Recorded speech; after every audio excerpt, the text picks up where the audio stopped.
Namaskar, my all dear aspirants for CUET 2022. I am Shikha, your mentor, to help you in the completion of syllabus for the subject English. Idiom and phrases series is going on. We have seen idiom and phrases alphabetically. Yesterday we have completed A to C. Today we will move on after that. आज हम D से start करेंगे. Alphabetically idioms I am providing you that will help you, and all these idioms are important. So start करते हैं D से. First is dark horse, one who was previously unknown and is now prominent. Means पहले जिसे कोई नहीं जानता था but आज उसे जानते हैं, that is called dark horse. Next is dad ringer, 100% identical or a duplicate. So dad ringer you can say a fake or a duplicate. Next is devil's advocate. The meaning is quite long. Try to understand is devil's advocate. Devil हम जानते हैं monster मतलब बुरा आदमी, bad person. उसका advocate क्या मतलब है इसका? Someone who takes a position for the sake of an argument. जो किसी argument के लिए position लेता है. Means किसी argument, कोई argument चल रहा है और वो किसी की तरफ से बोल रहा है without believing in that particular side of a argument. Means you are not believing. Means you are taking part of an argument. कोई बहस चल रही है, आप उसमें पार्ट ले रहे हो बट आप उसमें बिलीव नहीं कर रहे हो.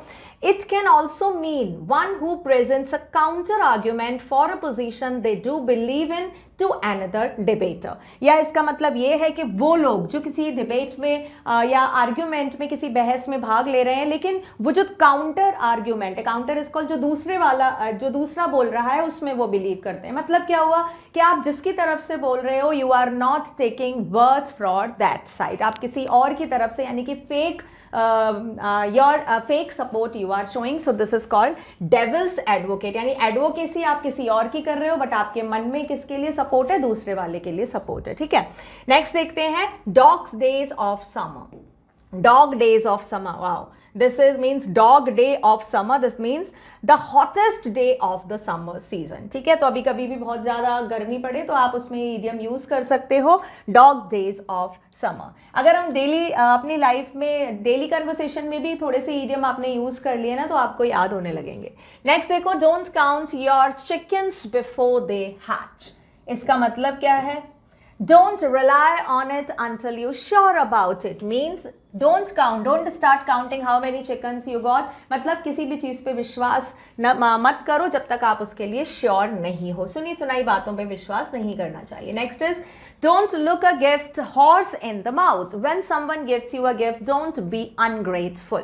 Don't look a gift horse in a mouth. Means if anybody is gifting you something, then don't forget that you should be grateful, and when the time comes you should also give the gift to that person. So इसका मतलब क्या हुआ? Don't look a gift horse in the mouth. यहाँ पे gift से थोड़ा सा आपको लग जाएगा कि ये related to gift है.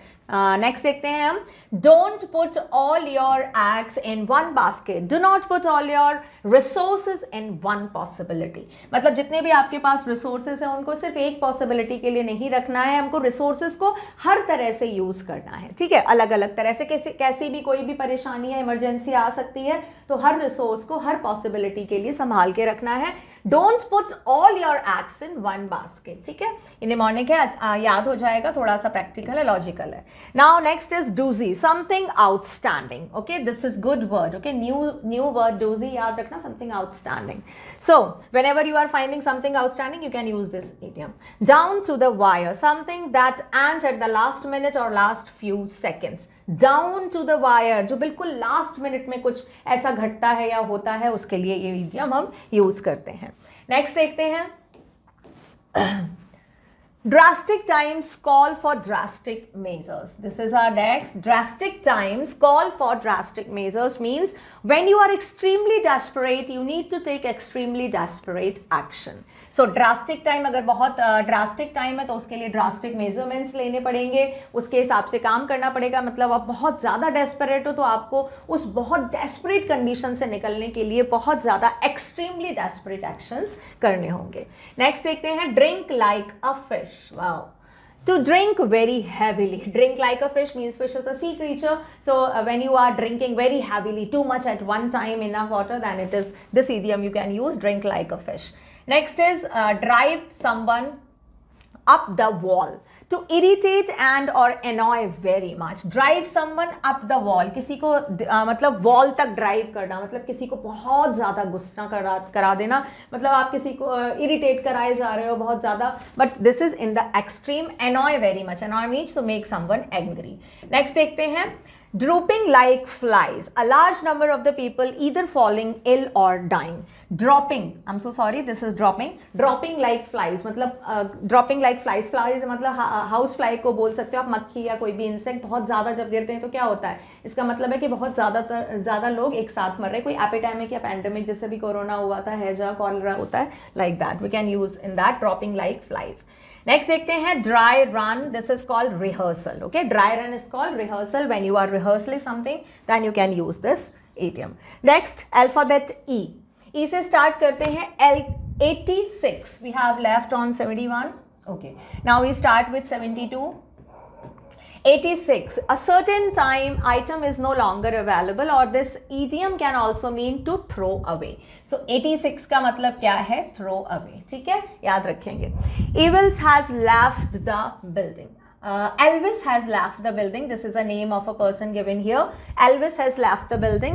The show has come to an end. It's all over. Elvis, अब देखो यहाँ पे ऐसा नहीं कि कोई नाम है तो you can use any name. अब ये idiom है तो मैंने बताया था ना स्टार्टिंग में idiom fix होते हैं तो you cannot put here Raman और संजीव और सुजाता आप नहीं डाल सकते हैं. Elvis ही रहेगा यहाँ पे. ठीक है, Elvis has left the meeting means show is over. Now you can go. Next is ethnic cleansing. Killing of a certain ethnic or religious group on a massive scale. Ethnic cleansing is called किसी भी बड़े religious group को एक massive scale बहुत बड़े scale पे ख़त्म करना. Next is every cloud has a silver lining. Be optimistic, even difficult times will lead you a better days. So every cloud has a silver line. Clouds are regarded as black color, तो silver line दिखता है तो मतलब sparkling means ray of hope. यानी कि if you are surrounded with so many problems, definitely the good time will come. This is the mean of that. Next is everything but the kitchen sink. Almost everything and anything has been included. Everything और kitchen sink को भी include किया है, means you cannot leave anything. छोटी छोटी चीज़ें बड़ी बड़ी चीज़ें सारी चीज़ें include है, means each and everything is having same importance. Next देखते हैं number 77, that is excuse my French. Please forgive me for cussing. तो यहाँ पे हमें excuse my French, अब यहाँ पे French language है तो यहाँ पे आप हिंदी, इंग्लिश, जर्मन ऐसे कुछ नहीं लगा सकते हो, right? That's why idioms are a little difficult to learn or to believe. कि अगर कोई language का नाम आ रहा है, कोई place का नाम आ रहा है, कोई person का नाम आ रहा है, they are fixed. You cannot change that. Okay. So excuse my French means please forgive me for cussing. Cussing you can say the cursing. जो हम बुरे word बोलते हैं या cursing we can say ना the bad wishes, bad omen, श्राप देना like that. ठीक है. Excuse my cussing. Next देखते हैं number 78. Cock and bull story, unbelievable tale. We have gone through it. आ चुका है ये. Next is cock and bull story again it is. ठीक है, तो हम यहाँ पे 78 ही रिगार्ड करेंगे. ठीक है, अभी हमारे 78 हुआ है. नेक्स्ट देखते हैं अल्फ़ाबेट नंबर ऐप से. नंबर 1 इसका आता है यहाँ पे हम लिखते हैं number 79, feeding frenzy, an aggressive attack on someone by a group. Feeding frenzy means somebody aggressive attack, बहुत तेज attack by a group. ठीक है, one person पे attack हुआ है by a group, so that you can say feeding frenzy. Number 80 देखते हैं field day. An enjoyable day or circumstances. Field day means somewhere you are outside in the field, so that will be an enjoyable day, so it is logical meaning. Next देखते हैं finding your feet. It means to become more comfortable in whatever you are doing. Finding your feet means whatever you are doing, whatever the condition, situation, the place is there, you are comfortable in. Next is finger licking good. A very tasty food or meal. Yes, finger licking good. Licking is called when you are tasty food होता है तो finger lick करते हैं ना. So that's, so this is तो obviously अब बहुत अच्छा meaning है, logical meaning है. नेक्स्ट इज मतलब ईडियम के ग्रुप से जो वर्ड्स आ रहे हैं उसे समझ में आ रहा है. Fixed in your ways, not willing or wanting to change from your formal way of doing something. Fixed in your ways, this we can do or use for the elderly person or all जितने भी हमारे दादा बाबा और ये grand parents होते हैं उनके लिए यूज कर सकते हैं, because they hardly change in their routine, isn't it? So here fixed in your ways means you don't want to change in your normal routine. Whatever you are doing, you are happy with that.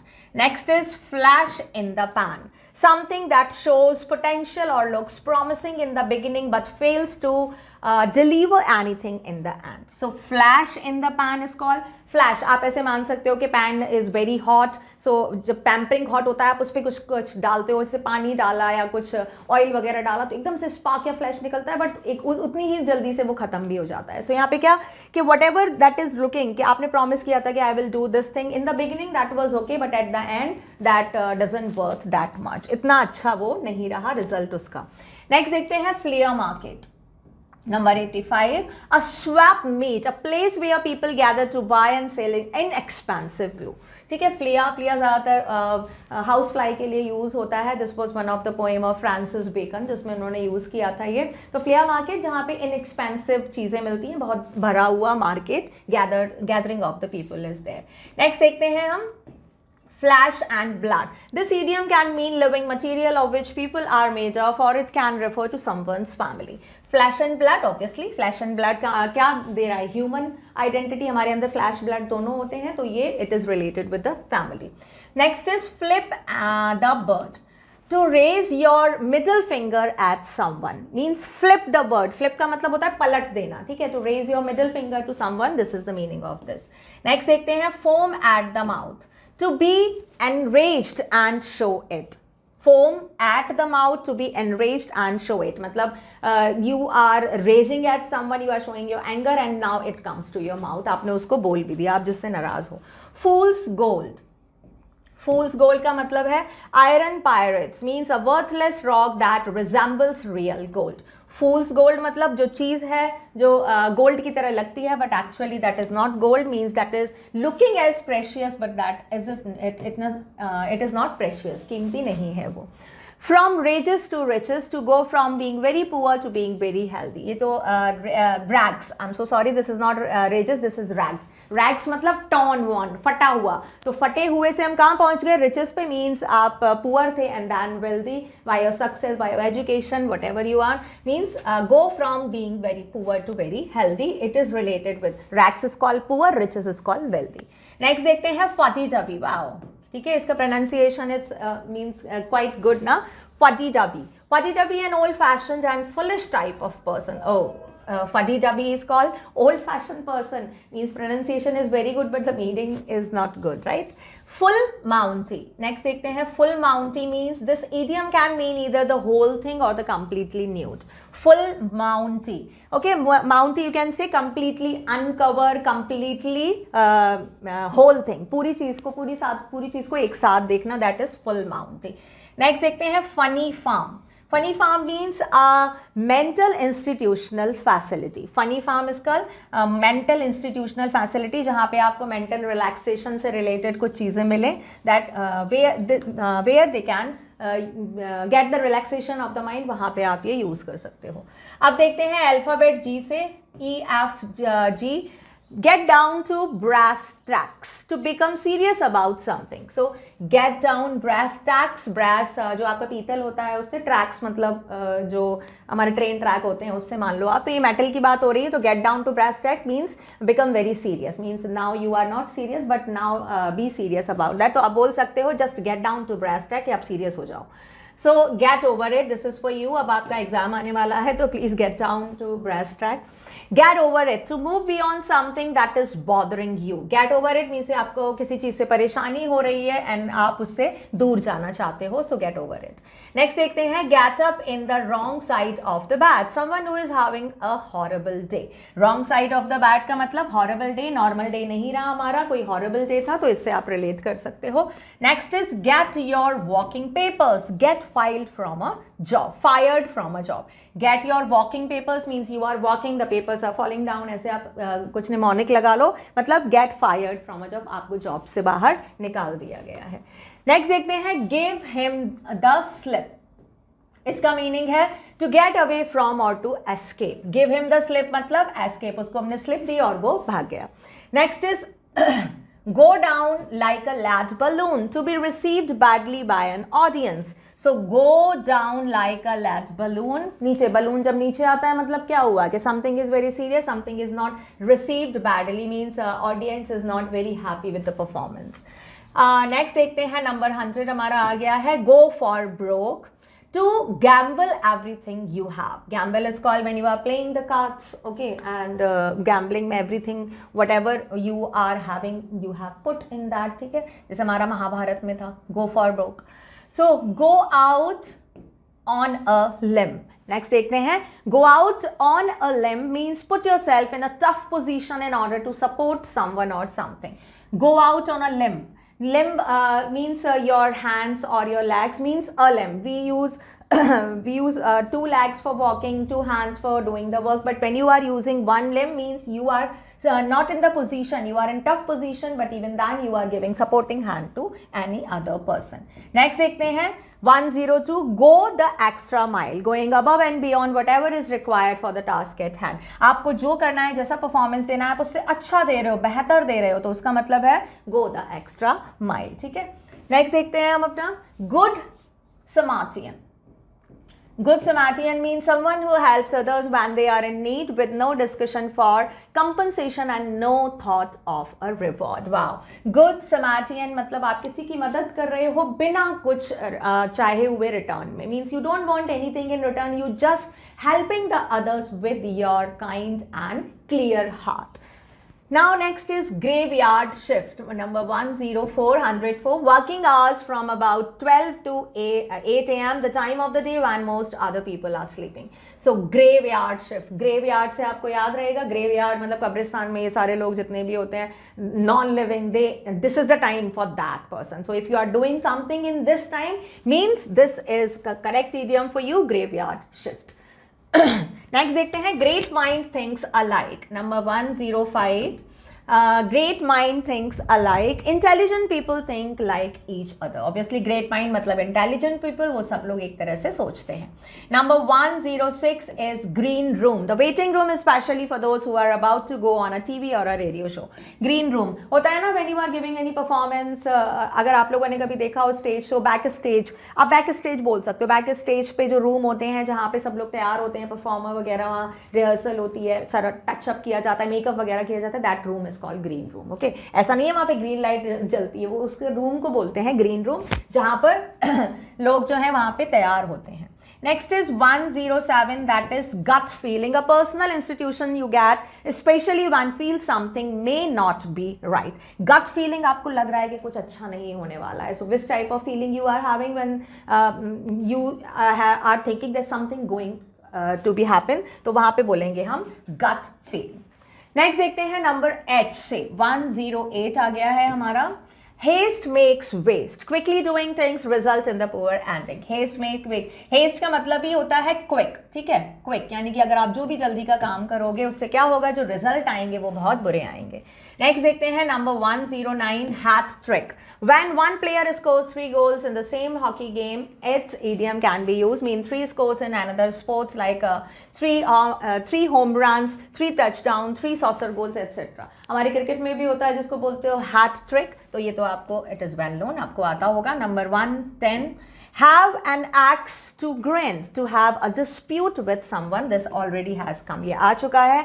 Then again यहाँ पर मैं 1010 को यहाँ लिख देती हूँ क्योंकि it is repeated, ठीक है. I'm not doing cheating, okay. He lost his hat, angry and overcome by emotion. He lost his hat मतलब angry and emotion. Head में क्या होता है, हेड में दिमाग होता है. जब दिमाग आपका घूम गया, मतलब क्या हुआ, यू लॉस्ट योर इमोशन, और overcome bye emotion, angry and overcome bye emotion, आप गुस्सा हो गए हो, इमोशनल हो गए हो, वो किससे होता है, जब आपका हेड घूम जाता है.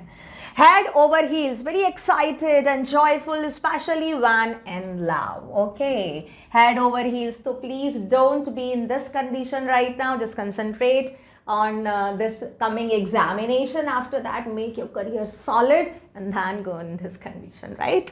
So next is देखते हैं हमारा double 1 2. Hell in the hand basket, deteriorating and headed for complete disaster. Deteriorating, धीरे धीरे धीरे धीरे खराब होना, या headed to complete disaster, पूरी तरह से ruin हो जाना, उसके लिए हम idiom यूज करेंगे hell in the hand basket. आपके पास basket है, उसमें hell है, मतलब you are filled with the bad and ruinable or disastrous thing, right? Next देखते हैं double 1 3 high five. Slapping palms above each other heads at celebrating gesture. High five. ऐसे देखते हैं, high five means कि आप 5 fingers and high five like this. You are celebrating something ना, give me a high five. This is called high five. Now next is double 1 4 high on the hog, living in luxury. इसका हो गया high on the log is called high. जहाँ पे भी high है उससे आप समझो कि हाँ it is related to success, wealth, riches. तो यहाँ पे उसी से ही आया है कि living in luxury. Hog living in luxury. ठीक है, double 1 4. अब देखते हैं हमारा next double 1 5 क्या है हमारा. Hit the books to study specially for the test or exam. Right now, this is the main thing that you have to do. This is the only thing that right now you have to concentrate on, so hit the books. Next is double 1 6 hit the hay. Hay का मतलब होता है dry grass जो होती है हमारी, उसका वो होती है go to bed or go to sleep. Hit the hay मतलब go to sleep. देखा है ना, बहुत सारी मूवीज वगैरह में दिखाते हैं जहाँ पे जंगल में अगर हैं ये अपने बहुत सारी मूवीज में उसमें दिखाया गया है कि if you are somewhere at a place जहाँ पे सोने की जगह नहीं है तो सूखी घास बिछाई और सो गए, तो ये बिल्कुल आप उसी से लगा सकते हो, go to bed and go to sleep. Next देखते हैं double 1 7 hit the nail on the head, do something exactly right or say something exact right. Hit the nail on the head. nail का मतलब होता है कील, मतलब कील पे मारना, बिल्कुल निशाने पर मारना. इसका मतलब क्या है, exactly right to say something that is exactly right, मतलब आप बिल्कुल वही कह रहे हो, बिल्कुल वही कर रहे हो जो उस टाइम पे ठीक है. Hit the sack, double 1 8 आया हमारा. sack का मतलब होता है big bag, जो बोरा होता है, बोरा मान सकते हो आप, बड़ा सा थैला. गो to bed or go to sleep. So hit the sack, hit the hay मतलब go to bed or go to sleep. Next देखते हैं double 1 1 hocus pocus. Pronunciation is good. In general or in terms used in magic और trickery. Hocus pocus is related with magic और trickery. Now number 120 हम लोग पहुंच चुके हैं. Hold your horses is called be patient. Horse क्या होते हैं, horse every time they are ready to run if you just leave the rein, but यहाँ पे क्या है, hold your horses मतलब be patient. So please hold all your horses. Okay, we are just going to cover the more idioms in this series. We have completed till alphabet H. आगे की series में आगे की video में कराऊंगी, तब तक आप लोग इसकी प्रैक्टिस कीजिए, ठीक है. We will meet in next video.